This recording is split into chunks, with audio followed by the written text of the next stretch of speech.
Hey guys, welcome back. Welcome to my kitchen. I'm so happy that you're here. Glad to be back and baking something for you. I know I have mentioned that sometimes I'll be doing some semi-homemade, and today's recipe is going to be a semi-homemade recipe. And if you are like me and you have a few of these in your cabinet, I have a recipe for you today that I think you're gonna love. So I had numerous boxes of these. Sometimes you catch them when they're on sale. You have intentions of making a cake and you just don't do it. Today's recipe is brought to you by Pinterest. I have altered the recipe. Online I found a white chocolate raspberry bundt cake. And what I have done is, I don't like white chocolate chips because it kind of calls for white chocolate chips. I have switched the ingredients to cherries and dark chocolate. Now, with that being said, when I had served the cake, my son actually came up with the idea for the name of this cake because Cherry Garcia has cherries, chocolate chips, and it is a vanilla ice cream. Well, this cake, vanilla cake mix, cherries, it's a cherry pie filling, and I put in the chocolate chips. Totally awesome name for this cake. We are sticking with it. I have to tell you, it's delicious. So please hit that subscribe button below. That would mean the world to me. You'll also get to see future recipes from my kitchen. So please stick around for today's recipe and let's get right into what the ingredients are. Here are the ingredients for the cake mix, and we have the bag of white cake mix. We have instant vanilla pudding, 1 cup of sour cream, 4 large eggs. We have a half a cup of water, a half a cup of oil. For my recipe, I altered white chocolate chips for 1.5 cups of chocolate chips. You could use dark chocolate if you like. Today I have milk chocolate. I have 1 cup of cherry pie filling. I have already preheated my oven to 350 degrees. I have also buttered and floured my bundt pan. Okay, so what we're going to be doing now is combining the first 6 ingredients in my stand mixer. So we have the cake mix, the instant vanilla pudding, our 4 eggs, oil, water, and the sour cream. Now you're not going to follow the instructions on the back of the cake mix for this recipe. You're going to follow this one. So we're going to now beat this till it's well combined on medium. Actually, we'll start off on low.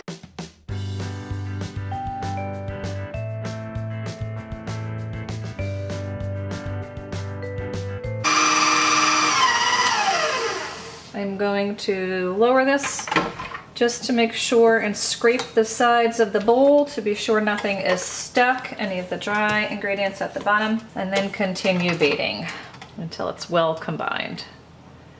Smells delicious already.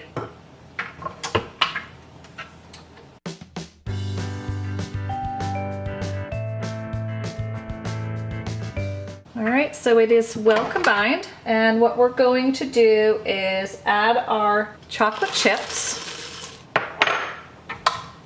and beat this on low. We don't want to crush the chocolate chips, although some of them I have cut into smaller pieces, so there's different textures in the cake.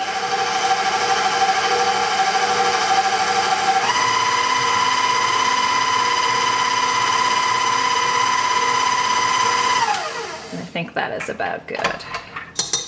And I'll scrape it with a spatula to continue to combine it, just so we don't break any more of the chocolate chips, and to be sure all the chocolate chips are incorporated throughout the batter. Yum. Yum-o. Isn't that what Rachel Ray would say? Yum-o.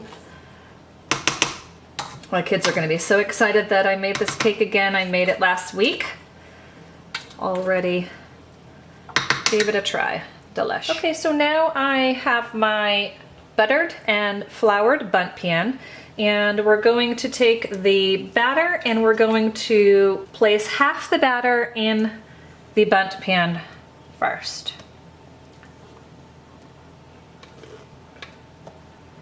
And just kind of get it around evenly. Spread that around. Oh my gosh, who doesn't love the smell of boxed cake mix? This is delish.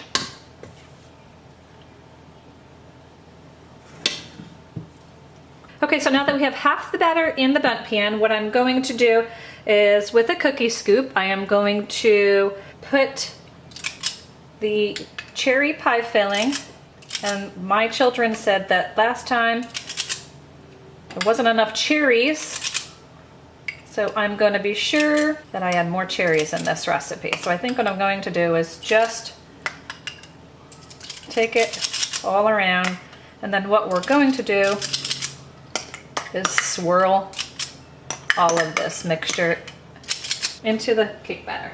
So now I have a butter knife, and what we're going to do is swirl this throughout the batter in kind of figure-8 motions, so we can kind of incorporate it through the top layer of the batter.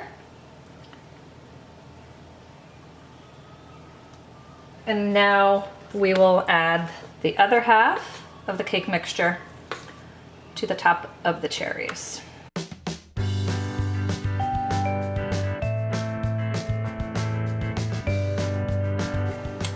Scraping your bowl, making sure you get every last bit.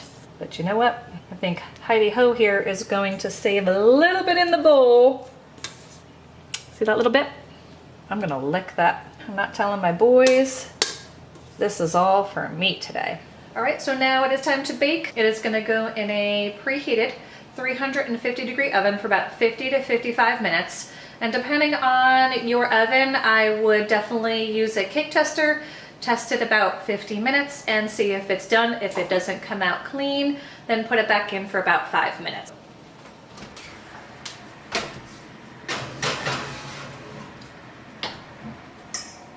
All right, so the cake is in the oven. We'll be back in 50 minutes and we'll see you in a little bit. And by the way, while we're waiting, this cake batter is all mine.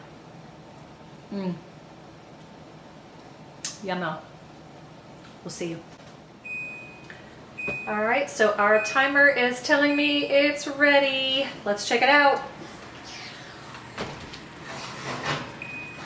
Ooh, it has risen beautifully. Here we go. It smells delicious. So what we're gonna do is we're gonna let this cool for a little while and we'll come back in a little bit and we're gonna frost it. We're gonna taste test it. Stick around. So since this is a semi-homemade recipe, I'm gonna go with the semi-homemade frosting. So it's not gonna be from scratch. What I actually done is taken a can of frosting and actually melted it for 30 seconds.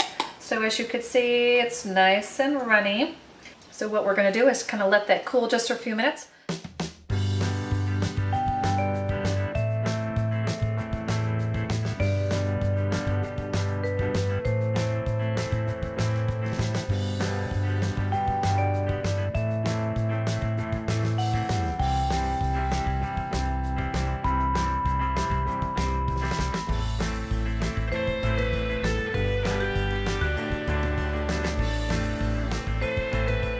All right, so the cake has cooled, not all the way. I will be honest, I cannot wait any longer. It does take a while with the cherry filling in the middle for this cake to cool. I'm also gonna give you a recommendation. When you drizzle the chocolate or your frosting over the top, don't do what I did.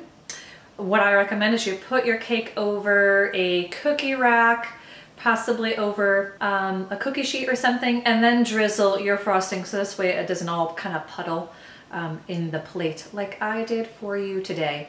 So I was totally impatient in doing this, but I'm sure it's still going to be delicious. So let's not wait any longer. I'm sure it's going to be warm, but we're going to cup this and we are going to try.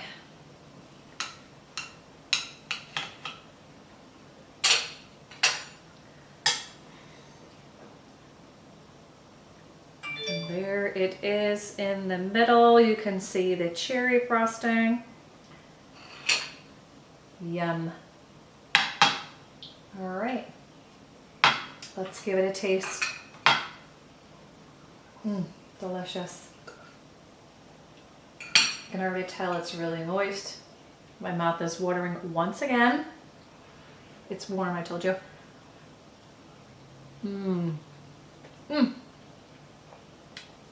But I will tell you, this is delicious. Cherries, chocolate. If you love cherry Garcia ice cream, you're gonna love this. So I thank you so much for being here. I hope you enjoyed my video. Please let me know in the description box below if you try it. If you have any ideas, if you have any tips, please let me know them as well. Give me a thumbs up on this video if you like it. Please don't forget to hit that subscribe button so this way you can stick around in my little corner of the internet. Thank you so much for being in my kitchen, and we'll see you in my next video. Bye-bye for now.